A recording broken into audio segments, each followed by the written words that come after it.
Hello everyone, welcome to the Cybotians. So in this lecture we are going to discuss about the IR sensor or infrared sensor. So IR sensor emits the light in order to sense some objects or any surroundings objects. Okay, so an IR sensor can measure the heat of an object as well as detects the motion also. But usually in the infrared spectrum, all the objects radiate some form of thermal radiation, and these types of thermal radiations are invisible to our eyes. But infrared sensor can detect this kind of radiation. There are two types are available in the infrared sensor series, that is active infrared sensor and passive infrared sensor.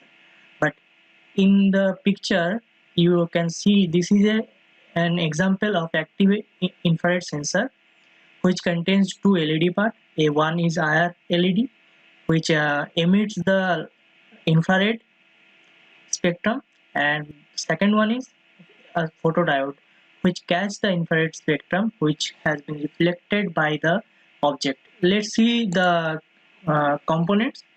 Here you can see in the picture there is LM3858, which is used as a comparator which compared the input and the output also. That means the reflected uh, higher value. Okay, and there are two 330 ohms resistors are available, and one 10k ohm resistors is available, and one potentiometer and three pins respectively, which are ground, VCC and output. So VCC, we can provide the sensor up to 5 volt to get the output of the sensor, and the output is in the form of digital. Okay, so you need to connect the digital pin of your microcontrollers to operate the to get the value from this sensor into your microcontroller. So we are going to use in front of you, that is Arduino. So we are going to connect the Arduino with IR sensor, and we will program our IR sensor in the next video. So let's see the connection. Here you can see in the uh, vid video. Let me zoom out for you. Okay, I think it is now easier to you. Okay, so you can see this is the IR sensor that I am talking about. Okay, and you can see here this is the LED and this is the photodiode, and this is the comparator or LM358, and this is the potentiometer, and here three pins are available, and one LED is also to show us the status of the IR sensor, that is it is active or inactive. Okay, so let's see the working, how it is working. So we need to program the sensor to collect the data, and when it will collect the data when the circuit is complete, because IR LED will send an IR light, and this light has been reflected by the any object and catch by the photodiode, and this photodiode send the comparator or LM358 to get the value.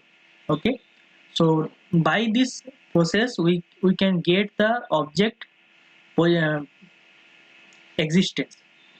For example, if the object is exist in front of the IR LED and it will catch back the IR light by the photodiode, then we can say there is an object. Okay, but you need to remember that if the object is in completely black in color, then it will not reflected by the IR LED, because uh, we we know the black color has the tendency to absorb the IR waves. Okay, so we need to observe the object as a non-black element, so that we can get the value from the photodiode. Okay, so let's connect the pins to our Arduino. So I have already connected the wiring to the Arduino, that is this wire is connected to the pin number 12, and these two wires are connected one is ground and one is 5 volt. This is the ground and this is the 5 volt. Okay, I'm going to connect these wires to our IR sensor module. Okay, so connect the respective that I am saying.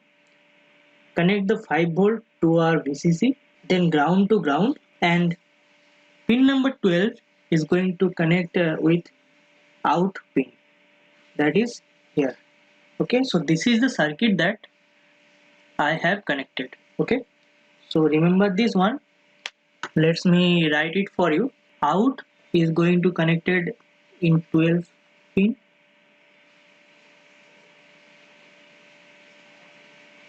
Ground is going to connected ground, and VCC is connected to the 5 volt. So this is the wiring connections. You can change your pin number. I am assuming that I have connected to the 12 pins, but you can take any kind of pins to the as you want. This is up to you that what kind of pins you are using, but I am connected to the 12 pins. Okay, so this is the wiring connection, and I am going to end up this video. So thank you to watching this video. I hope you will enjoy the programming in the next video. Thank you so much.